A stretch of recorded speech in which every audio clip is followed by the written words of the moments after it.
ഓം ശാന്തി 27/2/2026 പ്രഭാതമുരളി മധുബൻ. മധുരമായ കുട്ടികളെ, നിങ്ങൾ ഈ ശ്മശാനം സ്വർഗമാക്കി മാറ്റുകയാണ്. അതുകൊണ്ട് നിങ്ങൾക്ക് ഈ പഴയ ലോകമാകുന്ന ശ്മശാനത്തിനോട് പൂർണമായും വൈരാഗ്യം ഉണ്ടായിരിക്കണം. ചോദ്യം: പരിധിയില്ലാത്ത അച്ഛൻ തന്റെ ആത്മീയ കുട്ടികളുടെ അത്ഭുതകരമായ സേവകനാണ്. എങ്ങനെ? ഉത്തരം: ബാബ പറയുന്നു, കുട്ടികളെ, ഞാൻ നിങ്ങളുടെ അലക്കുകാരനാണ്. നിങ്ങൾ കുട്ടികളുടെ മാത്രമല്ല, മുഴുവൻ ലോകത്തിന്റെയും മോശമായ അഴുക്ക് നിറഞ്ഞ വസ്ത്രം സെക്കൻഡിൽ അലക്കുന്നു. ബാക്കി ആത്മാവാകുന്ന വസ്ത്രം ശുദ്ധമാകുന്നതിലൂടെ ശരീരവും ശുദ്ധമായത് ലഭിക്കുന്നു.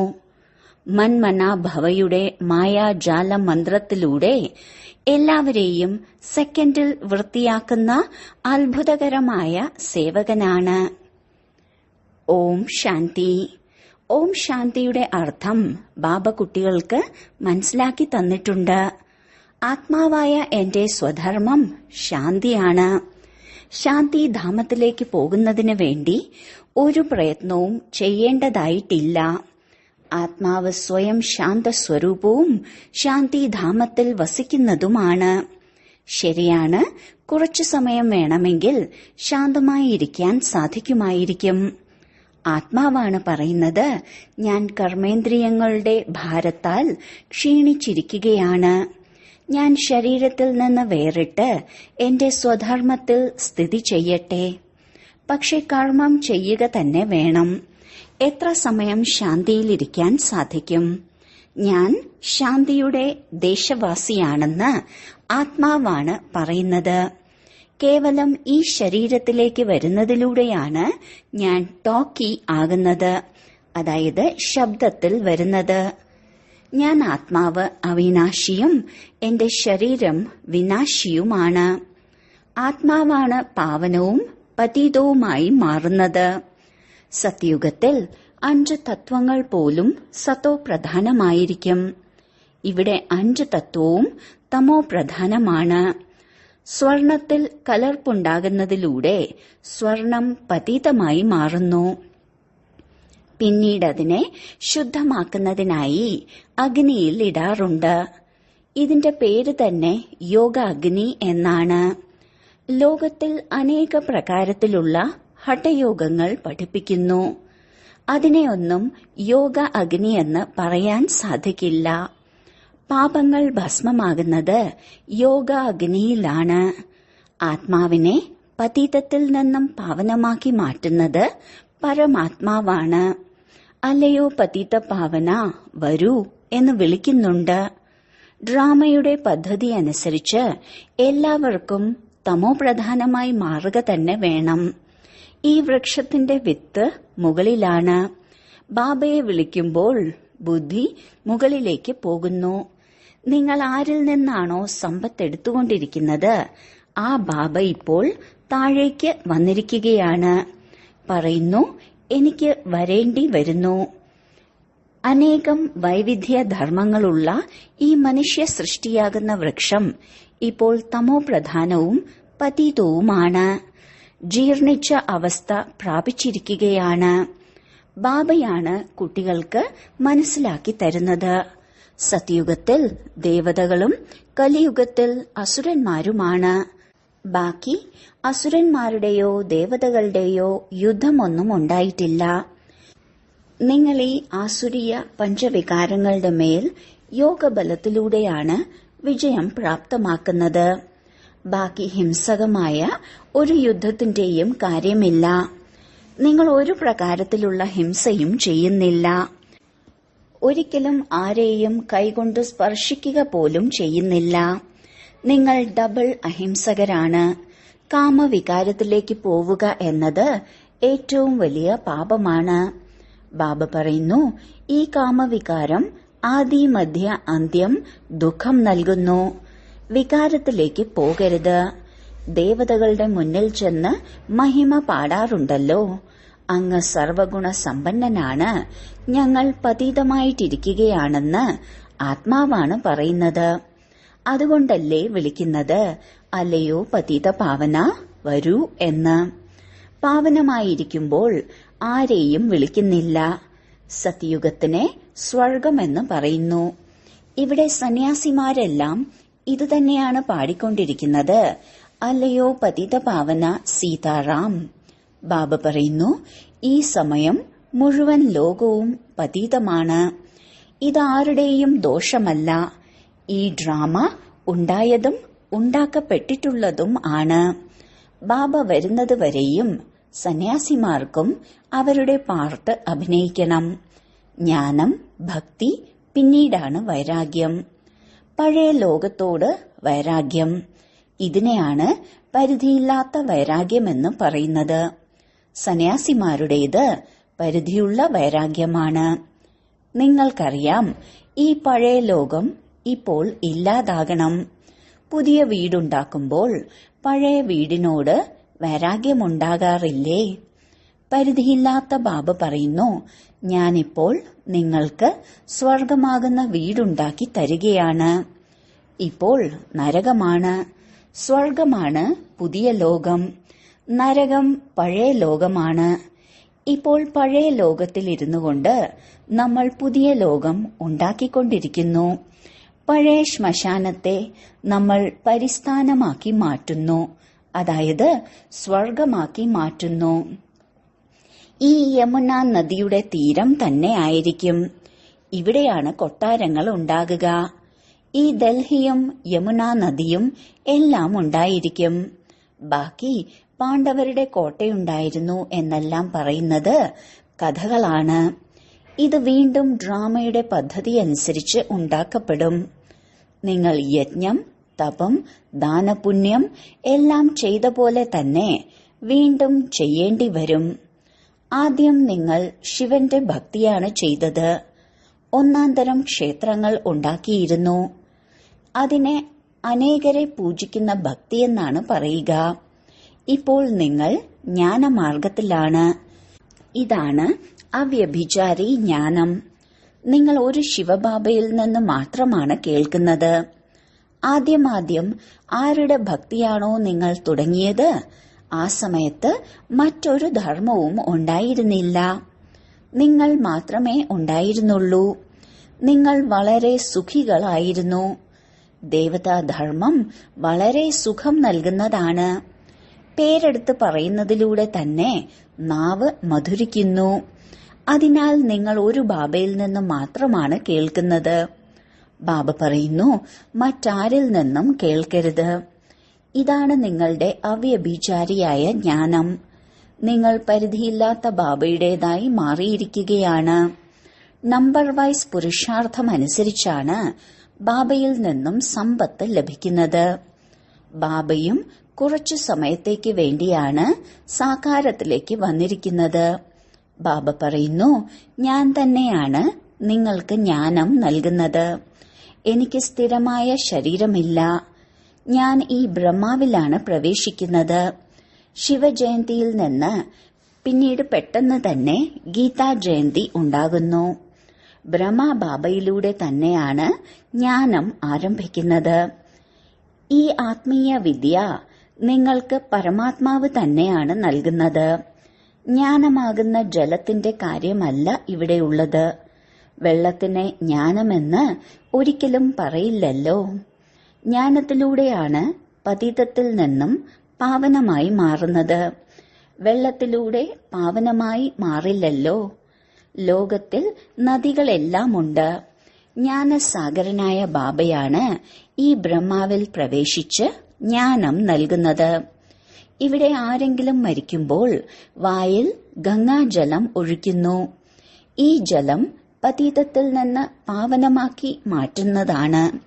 ഇതിലൂടെ സ്വർഗത്തിലേക്ക് പോകുമെന്ന് ചിന്തിക്കുന്നു. ഭക്തിയിൽ ഗോമുഖത്തേക്ക് പോകാറുണ്ട്. വാസ്തവത്തിൽ നിങ്ങൾ ചൈതന്യത്തിലുള്ള ഗോമുഖമാണ്. നിങ്ങളുടെ വായിൽ നിന്നാണ് ജ്ഞാനമാകുന്ന അമൃത് വരുന്നത്. പശുവിൽ നിന്ന് പാലാണ് ലഭിക്കുന്നത്, വെള്ളമല്ല. ഗോമുഖത്തെക്കുറിച്ച് ഇപ്പോഴാണ് നിങ്ങൾക്ക് മനസ്സിലായത്. നിങ്ങൾക്കറിയാം, ഡ്രാമയിൽ എന്താണോ ഒരു തവണ സംഭവിച്ചത് അത് തന്നെ വീണ്ടും 5000 വർഷത്തിന് ശേഷം സംഭവിക്കും. വീണ്ടും ആവർത്തിക്കുന്നു. എല്ലാവരുടെയും സദ്ഗതി ദാതാവാകുന്ന അച്ഛനാണ് മനസ്സിലാക്കി തരുന്നത്. ഇപ്പോൾ എല്ലാവരും ദുർഗതിയിലാണ്. രാവണനെ എന്തുകൊണ്ടാണ് കത്തിക്കുന്നതെന്ന് മുൻപ് നിങ്ങൾക്കും അറിയില്ലായിരുന്നു. ഇപ്പോൾ നിങ്ങൾ മനസ്സിലാക്കുന്നു. പരിധിയില്ലാത്ത ദസറ ഉണ്ടാകണം. മുഴുവൻ സൃഷ്ടിയിലും രാവണ രാജ്യമാണല്ലോ. ഈ മുഴുവൻ സൃഷ്ടിയും ലങ്കയാണ്. രാവണൻ എന്നത് പരിധിയുള്ളതല്ല. മുഴുവൻ സൃഷ്ടിയിലും രാവണന്റെ രാജ്യമാണ്. ഭക്തിയും പകുതി കൽപ്പമാണ് നടക്കുന്നത്. ആദ്യം അവ്യഭിചാരിയായ ഭക്തിയാണ്, പിന്നീട് വ്യഭിചാരി ഭക്തി ആരംഭിക്കുന്നു. ദസറ, രക്ഷാബന്ധൻ എല്ലാം ഇപ്പോഴത്തെ ആഘോഷങ്ങളാണ്. ശിവജയന്തിക്ക് ശേഷമാണ് കൃഷ്ണ ജയന്തി ഉണ്ടാകുന്നത്. ഇപ്പോൾ കൃഷ്ണപുരിയുടെ സ്ഥാപനയാണ് ഉണ്ടാകുന്നത്. ഇന്ന് കംസപുരിയിലാണ്, നാളെ കൃഷ്ണപുരിയിലേക്ക് പോകും. കൃഷ്ണൻ ഒരിക്കലും ഇവിടെ ഉണ്ടാകുകയില്ലല്ലോ. കൃഷ്ണൻ സത്യയുഗത്തിലാണ് ജന്മമെടുക്കുന്നത്. കൃഷ്ണനാണ് ആദ്യത്തെ രാജകുമാരൻ. സ്കൂളിൽ പഠിക്കാൻ പോകുന്നു. വലുതാകുമ്പോൾ സിംഹാസനത്തിന്റെ അധികാരിയായി മാറുന്നു. പിന്നീട് ഈ രാസലീലയെല്ലാം അവർ പരസ്പരം സന്തോഷം ആഘോഷിക്കുന്നതിന് വേണ്ടിയാണ്. മഹിമ മുഴുവനും പതീതത്തിൽ നിന്ന് പാവനമാക്കി മാറ്റുന്ന ശിവബാബയുടേതാണ്. ഏതെങ്കിലും ഉയർന്ന ഉദ്യോഗസ്ഥർക്ക് നിങ്ങൾ മനസ്സിലാക്കി കൊടുക്കുകയാണെങ്കിൽ നിങ്ങൾ പറയുന്നത് ശരി തന്നെയാണെന്ന് അവർ പറയും. എന്നാൽ അവർക്ക് ഈ ജ്ഞാനത്തെ മറ്റാർക്കും തന്നെ കേൾപ്പിക്കാൻ സാധിക്കില്ല. അവർ പറയുന്നത് മറ്റാരും കേൾക്കുകയുമില്ല. BK ആയി മാറിയാൽ ഇവർക്ക് മായാജാലം സംഭവിച്ചിരിക്കുകയാണെന്ന് പറയും. BKയുടെ പേര് കേട്ടാൽ മതി. ഇവർ മായാജാലം കാണിക്കുന്നു എന്ന് മനസ്സിലാക്കുന്നു. അല്പജ്ഞാനം ആർക്കെങ്കിലും നൽകുകയാണെങ്കിൽ പറയും BK സഹോദരങ്ങൾ മായാജാലം കാണിക്കുന്നു എന്ന്. ഇവർ ദാദ പറയുന്നതല്ലാതെ മറ്റാരും പറയുന്നത് കേൾക്കുന്നതേയില്ല. ഭക്തിയൊന്നും ചെയ്യുന്നില്ല. ബാബ പറയുന്നു, ആരെയും ഭക്തി ചെയ്യുന്നതിൽ നിന്ന് പിന്തിരിപ്പിക്കരുത്. നിങ്ങൾ വികാരങ്ങൾ ഉപേക്ഷിക്കുന്നു. ഇതിൽ തന്നെയാണ് പ്രശ്നങ്ങൾ ഉണ്ടാകുന്നത്. ബാബ പറയുന്നു, ഞാൻ രുദ്രജ്ഞാന യജ്ഞം രചിക്കുന്നു. ഈ യജ്ഞത്തിൽ ആസുരീയ സമ്പ്രദായത്തിലുള്ളവരുടെ വിഘ്നങ്ങൾ ഉണ്ടാകുന്നു. ഇതാണ് ശിവബാബയുടെ പരിധിയില്ലാത്ത യജ്ഞം. ഇതിലൂടെ മനുഷ്യനിൽ നിന്നും ദേവതയായി മാറുന്നു. ജ്ഞാനയജ്ഞത്തിലൂടെയാണ് വിനാശജ്വാല പ്രജ്വലിതമായത് എന്ന് മഹിമയുണ്ട്. പഴയ ലോകം വിനാശമാകുമ്പോഴാണ് നിങ്ങൾക്ക് പുതിയ ലോകത്തിൽ രാജ്യം ഭരിക്കാൻ സാധിക്കുന്നത്. മനുഷ്യർ ആഗ്രഹിക്കുന്നത് ശാന്തി ഉണ്ടാകണം എന്നാണ്. എന്നാൽ BK സഹോദരങ്ങൾ വിനാശമുണ്ടാകണമെന്നാണ് പറയുന്നത്. ബാബ മനസ്സിലാക്കി തരുന്നു, ഈ മുഴുവൻ പഴയ ലോകവും ഈ ജ്ഞാനയജ്ഞത്തിൽ സ്വാഹ ആകണം. ഈ പഴയ ലോകം അഗ്നിക്കിരയാകണം. പ്രകൃതിക്ഷോഭങ്ങളും വരും. വിനാശമുണ്ടാകുക തന്നെ വേണം. കടുകുമണി പോലെ എല്ലാ മനുഷ്യരും മരിക്കും. ബാക്കി സർവ്വ ആത്മാക്കളും രക്ഷപ്പെടും. ആത്മാവ് അവിനാശിയാണെന്ന് ആർക്കും മനസ്സിലാക്കാൻ സാധിക്കും. ഇപ്പോൾ ഈ പരിധിയില്ലാത്ത ഹോളിക, അതായത് അഗ്നി സമർപ്പണം ഉണ്ടാകണം. അതിൽ ശരീരസഹിതം സർവ്വതും നശിക്കണം. ബാക്കി എല്ലാ ആത്മാക്കളും പവിത്രമായി മാറി തിരിച്ചു പോകും. അഗ്നിയിൽ എല്ലാ വസ്തുക്കളും ശുദ്ധമാകുമല്ലോ. അതേപോലെ ഹവിസ് അർപ്പിക്കുന്നതും ശുദ്ധിക്ക് വേണ്ടിയാണ്. ഇതെല്ലാം ഭൗതിക കാര്യമാണ്. ഇപ്പോൾ ഈ മുഴുവൻ പഴയ ലോകവും സ്വാഹ ആകണം.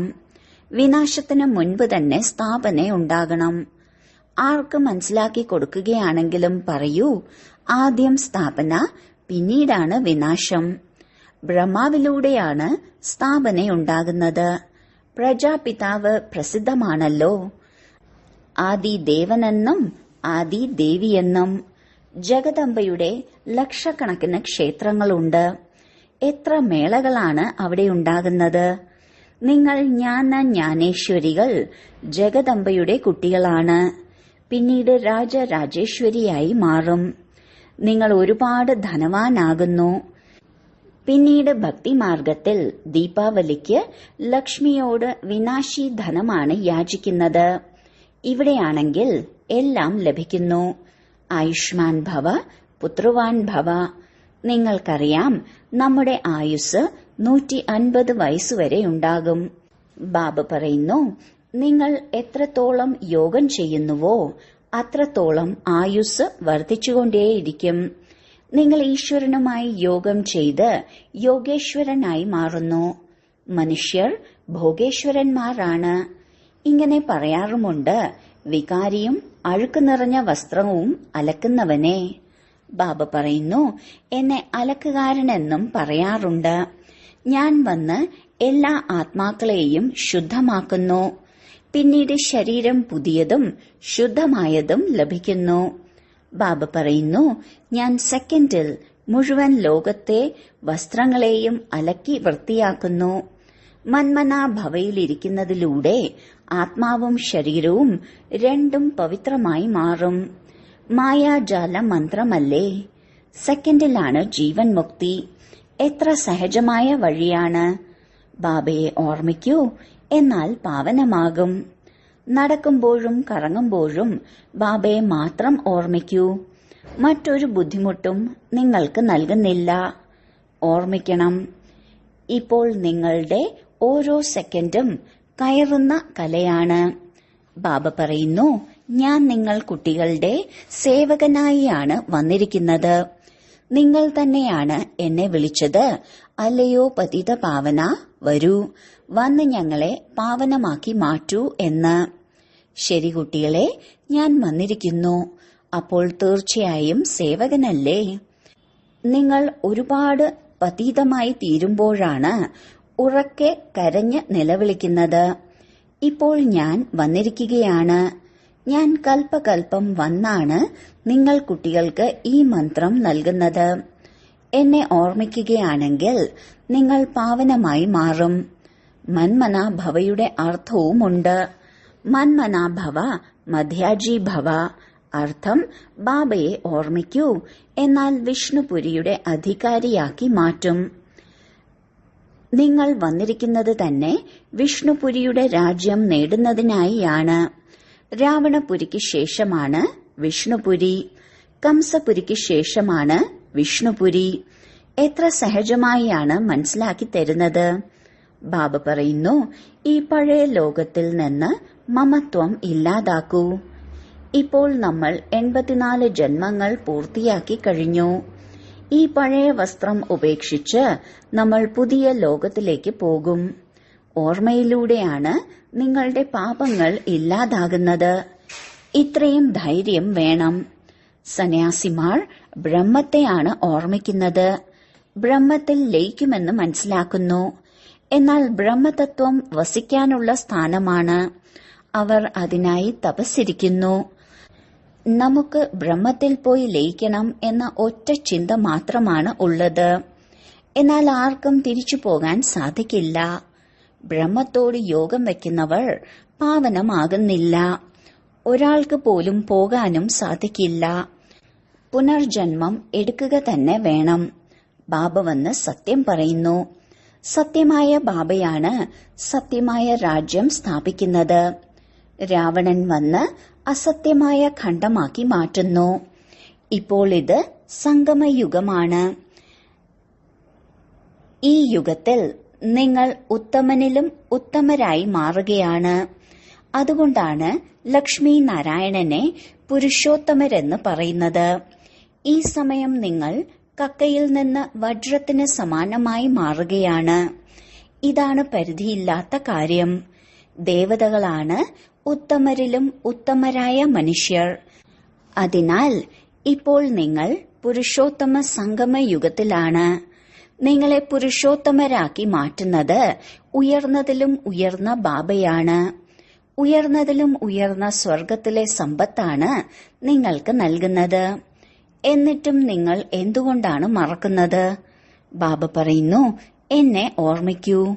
കുട്ടികൾ പറയുന്നു, ബാബ കൃപ കാണിക്കുകയാണെങ്കിൽ ഞങ്ങൾ മറക്കില്ല.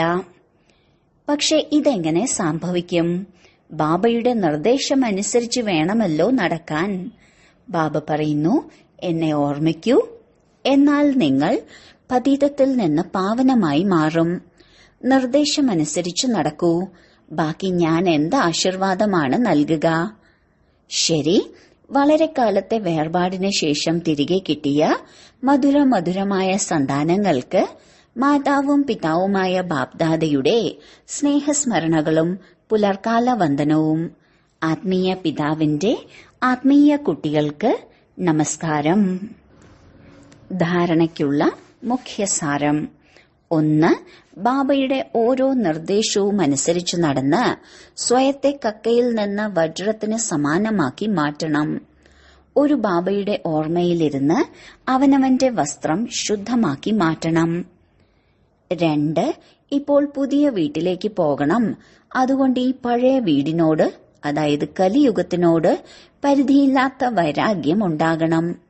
നമ്മൾ ഈ പഴയ ശ്മശാനം പരിസ്ഥാനമാക്കി മാറ്റുമെന്ന, അതായത് സ്വർഗമാക്കി മാറ്റുമെന്ന ലഹരി ഉണ്ടായിരിക്കണം. വരദാനം: കരുണയുടെ ദൃഷ്ടിയിലൂടെ വെറുപ്പിന്റെ ദൃഷ്ടി സമാപ്തമാക്കുന്ന നോളജ്ഫുള്ളായി ഭവിക്കട്ടെ. പരസ്പരം സംസ്കാരങ്ങൾ മനസ്സിലാക്കി സംസ്കാര പരിവർത്തനത്തിൽ മുഴുകിയിരിക്കുകയും ഇവരിങ്ങനെയാണെന്ന് ഒരിക്കലും ചിന്തിക്കാതെയും ഇരിക്കുന്ന കുട്ടികളെയാണ് നോളജ്ഫുൾ എന്ന് പറയുന്നത്. അവർ സ്വയം നോക്കുകയും നിർവിഘ്നരായിരിക്കുകയും ചെയ്യുന്നു. അവരുടെ സംസ്കാരം ബാബയ്ക്ക് സമാനം കരുണാഹൃദയമുള്ളത് ആയിരിക്കും. കരുണയുടെ ദൃഷ്ടി വെറുപ്പിന്റെ ദൃഷ്ടിയെ ഇല്ലാതാക്കുന്നു. അങ്ങനെ ദയാഹൃദയരായ കുട്ടികൾ ഒരിക്കലും പരസ്പരം കലഹിക്കില്ല. അവർ സൽപുത്രരായി തെളിയിക്കുന്നു. സ്ലോഗൻ: സദാ പരമാത്മ ചിന്തനം ചെയ്യുന്നവർ നിശ്ചിന്തരായ ചക്രവർത്തിമാരാണ്. അവർക്ക് ഒരു തരത്തിലുമുള്ള ചിന്ത ഉണ്ടാകില്ല.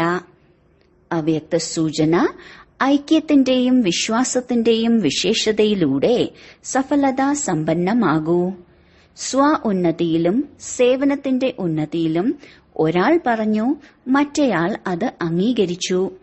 ഇതുപോലെ ഐക്യത്തോടെയും ദൃഢനിശ്ചയത്തോടും കൂടി മുന്നോട്ടു പോകണം.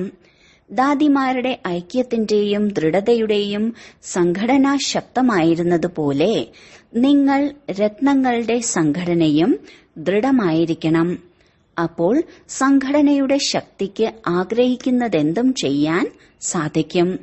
5 പാണ്ഡവർ സംഘടനയുടെ ശക്തിയുടെ ഓർമ്മചിഹ്നമാണ്.